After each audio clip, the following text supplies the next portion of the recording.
जी बिल्कुल, बात सत्य है कि सतगुरु अंतर्यामी होते हैं और सतगुरु ऐसे महात्माओं को, ऐसे व्यक्तियों को संसार से चुनते हैं, इस संसार की भीड़ से निकाल करके बाहर खड़ा कर देते हैं। और संत महात्माओं ऐसे ऐसे व्यक्तियों का जिसका भी सतगुरु ने हाथ पकड़ा, उंगली पकड़ी, उसे इस नरक से यूं कह लें, उसे बाहर ला करके खड़ा कर दिया। क्यों? क्योंकि कक्षा में बच्चे तो बहुत होते हैं जो कि स्टडी करते हैं, अध्ययन करते हैं, लेकिन अक्सर टीचर देखता है कि इतने सारे बच्चों में समय से विद्यालय भी आ रहे हैं, कुछ काम भी कर रहे हैं, लेकिन जब बात पालन की आती है, जब बात आदेश की आती है, जब बात आज्ञा की आती है, तो आज्ञा को कौन कौन बच्चा फॉलो कर रहा है?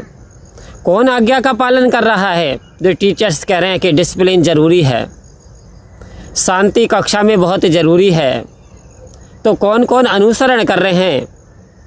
ये बात अध्यापक उन बच्चों से नहीं बताता कि ये कर रहे हैं, लेकिन वो स्वयं देख लेता है चीज़ के लिए।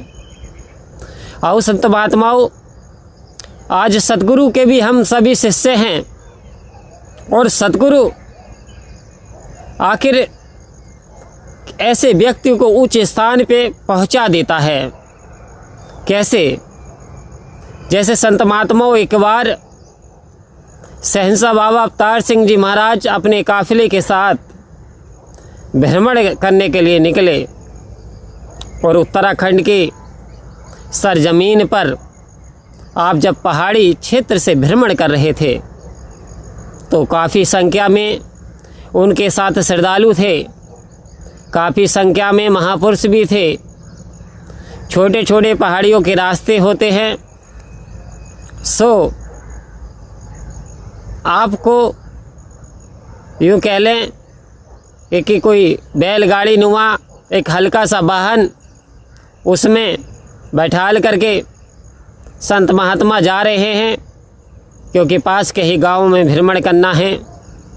तब वहाँ एक पत्थर पड़ा हुआ था जो कि सड़क से सटीक था, बिल्कुल बिल्कुल सटा हुआ था। उस पत्थर को हल्का सा करके गाड़ी निकलवा दी गई। तो बाबा जी ने, शहंशाह जी ने इशारा दिया, महापुरुषों इस पत्थर को हटा देना, ऐसे जो भी पत्थर हो उन्हें हटा देना, ताकि किसी का कोई एक्सीडेंट या दुर्घटना उस पत्थर के ज़रिए ना हो। काफिला चल रहा है, सभी साथ साथ जा रहे हैं, एक दूसरे की होड़ में कि हम करीब से चलेंगे। कोई पीछे चल रहा, कोई दाएं चल रहा, कोई बाएं चल रहा है कि बिल्कुल करीब से चलेंगे। लेकिन किसी ने भी उस ओर ध्यान नहीं दिया। उसी काफिले के अंदर सतगुरु बाबा हरदेव सिंह जी महाराज भी थे, जो बाल्यावस्था में थे।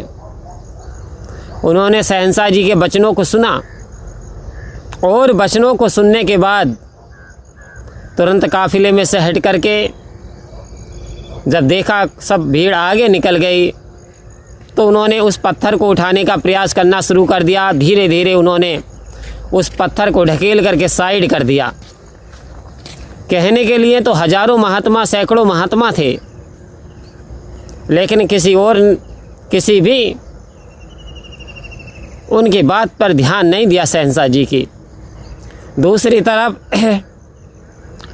जब अवतार सिंह जी महाराज उस गांव में पहुंचे, चरण डाले और नज़र गई सतगुरु बाबा पे, हरदेव सिंह जी महाराज को देखा कहीं नहीं था। सभी से पूछा कहाँ रह गए। आनन फानन में पता निकाला गया कि अभी तक पत्थर ही सीधे कर रहे हैं, पत्थरों को ही साइड लगा रहे हैं। उनसे पूछा गया, आपसे किसने कहा था, आप साथ में क्यों ना चले? कह रहे सतगुरु अंतर्यामी होता है, वो सब कुछ जानने वाला होता है, साथ चलने से बात नहीं बनने वाली। बात है कि उनके वचन का पालन करने से बनेगी। क्योंकि वो कह रहे थे कोई महात्मा, कोई महापुरुष हटा दें। तो सो मैंने ही उचित समझा, मैंने अपना भाग्य समझा। सतगुरु के आदेश मेरे लिए आ रहे हैं।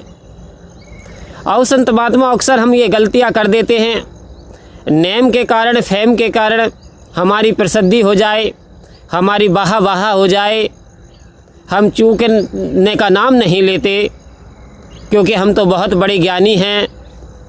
सत्संग का आयोजन होता है तो हम अक्सर ऐसी ही गलतियाँ कर बैठते हैं। स्टेट संचालक का बार बार नम्र निवेदन आता है, महापुरुषों जी आपके चरणों में निवेदन है 3 से 5 मिनट ही लें ताकि और भी महापुरुषों को सुनने का अवसर प्राप्त हो। लेकिन छोड़िए साहब, हम तो बहुत तगड़े हैं, स्कॉलर बहुत बड़े विद्वान हैं, बहुत बड़े ज्ञानी हैं। हम 10 से 12 मिनट में कम से कम हमारी खुराक मिटने वाली नहीं होती।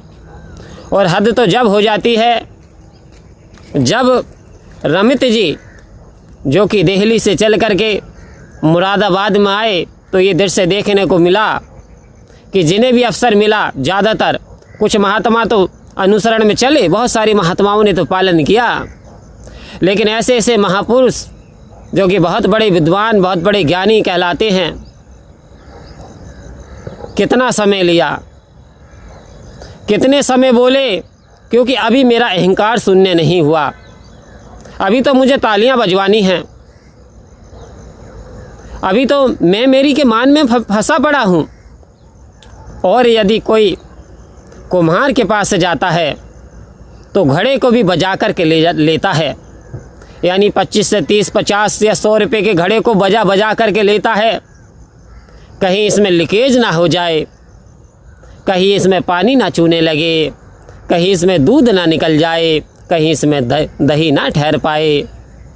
तो घड़े को बजाया जा रहा है, लेकिन एक घड़े उस सतगुरु हमें हीरा बनाना चाहता है, शहंशाह बनाना चाहता है, तो क्या सतगुरु हमें बजा कर के नहीं देखेगा? क्या हमारे कार्यकलापों पे सतगुरु की नज़र नहीं जाती? अरे नज़र जाती है। रब तो तेरे पास है पर तुझको इसका होश नहीं, तू ही है तो मुझसे दूर, बल्कि मैं तो तुझसे दूर नहीं। आओ संत महात्मा मनन करें तो दास ने देखा 10-10 मिनट, 8-8 मिनट ले रहे हैं, और रमित जी जो कि सतगुरु स्वरूप में आए थे, कितना समय दिया? 22 से 23 मिनट उन्हें केवल दिए। क्या हम देने ही देने जाते हैं? क्या केवल हम कुछ लेना नहीं चाहते? इसलिए कहते हैं सतगुरु शून्य हो जाओ, अपने अहंकार को मिटा दो, समर्पण की लाइन में आ जाओ। जब तक समर्पण करोगे नहीं तब तक सतगुरु की कृपा बरसने वाली नहीं है।